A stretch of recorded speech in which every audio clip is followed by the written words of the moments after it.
هر کسی که میگه قوم پشتون بهتر است این انسان بی ایمان است. هر کسی که میگه قوم تاجیک بهتر است این هم انسان بی ایمان است. هر کسی که میگه قوم ازبک بهتر است این انسان هم انسان بی ایمان است. هر کسی که میگه قوم ترکمن و هزاره بهتر است این انسان هم انسان بی ایمان است. ایمان نداره بر روز آخرت.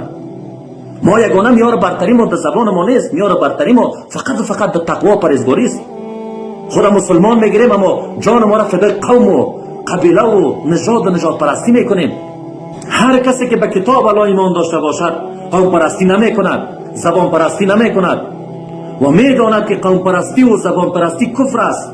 و رسول الله صلی الله علیه و سلم می فرماید لیس منا، نیست از ما کسی که من دعا الی عصبیه، دعوت میدهد به طرف قوم پرستی، و نیست از ما کسی که میمیرد به قوم پرستی، مبارزه میکند در راه قوم پرستی. از ما نیست، از امت ما نمی باشد. قوم پرست مسلمان نیست. قوم پرست یک شخص بی ایمان است، ولو که پدر در پدر اینها خود مسلمان بگیرند اما زبان پرست باشند، نژاد پرست باشند، اینها بی ایمان می روند.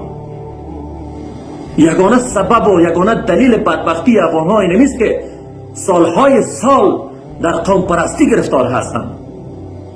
پرسان میکنی جوان چی شد، کجا رفت، میگه مرد. چطوری مرد؟ در فلانی قوم مرد، در دفاع از فلان قوم مرد، در دفاع از فلان زبان مرد، در دفاع از فلان رهبر مرد. یک روز نمیشنوی که بگه جوان به خاطر دفاع از قرآن مرد، به خاطر دفاع از قرآن کشته شد، به خاطر دفاع از دین الله کشته شد، به خاطر دفاع از سنت رسول الله کشته شد. مبارزش بر حق بود؟ اصلا نه. اصلا هر کسی که کشته میشد یا در راه وطن پرستی است، یا در راه قوم پرستی است، یا در راه نژاد پرستی است، یا در راه دموکراسی است، یا در راه سکولاریسم است، اما خودش کلمه میخونه و زبان با خود مسلمان میگیرد.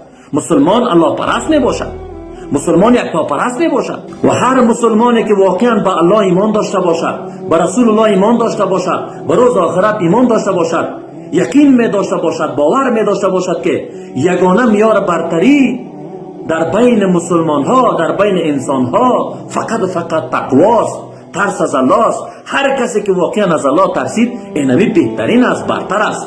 نه پول برتری نشان میدهد، نه رنگ، نه نژاد، نه قوم. اصلا اینها معیار برتری نیست.